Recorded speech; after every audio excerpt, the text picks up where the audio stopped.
Today is World Cancer Day. Lung cancer continues to be one of the most common cancers worldwide, claiming more lives yearly than breast, colon, and prostate cancers combined. My dad was diagnosed with stage 4 lung cancer in August 2013. At the time, he struggled to cope and he was scared and fearful.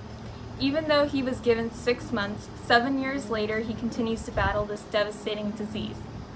Over time, my dad has found his way forward through meditation. No longer fearful, but filled with much hope, peace, and laughter. Hi, I'm Sunali. In this video, I want to share just how powerful meditation is for my dad.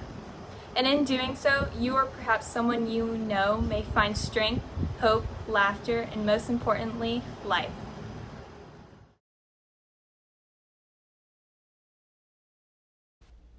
Most of us think compulsively all the time. That is to say, we talk to ourselves and are identified with our thoughts and emotions.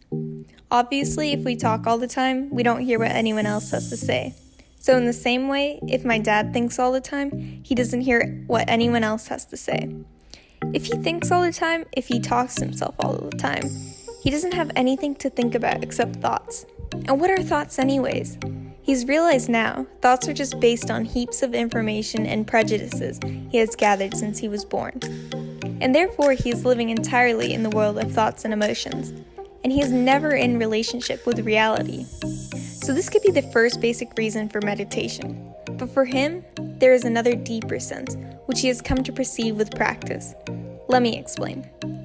Meditation doesn't have a reason or doesn't have a purpose, and in this respect, it's unlike all other things we do, except perhaps making music and dancing. Because when we are making music, we don't do it in order to reach a certain point, such as the end of a composition. If that were the purpose of music, then obviously the fastest players would be the best. And so likewise, when we are dancing, we are not aiming to arrive at a particular place on the floor, as we would be if we were making a journey. When we dance, the journey itself is the floor. When we play music, the playing itself is the point, and exactly the same thing is true in meditation. Meditation is the discovery. The point of it is always arrived in the immediate moment, and therefore if you meditate per se, to improve your mind, or to improve your character, or to be more successful in life, then you've got to keep your eye on the future, and you are not meditating. Because the future is a concept. It doesn't exist. There is no such thing as tomorrow. Nobody's ever touched a tomorrow in their life. Nobody's ever experienced one. Nobody's ever seen one. Just the idea of it completely robs people of everything that could be life. There will never be a tomorrow because time is always now. And that's one of the things we discover when we stop talking to ourselves and stop thinking. We find there is only a present, only an eternal now. It's funny then, isn't it, that one could say my dad meditates for no reason at all, except for the enjoyment of it.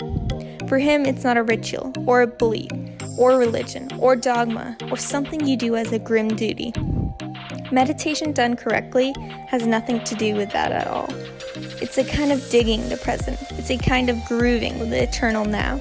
It brings him into a state of peace where he understands that the point of life is the place of where it's at.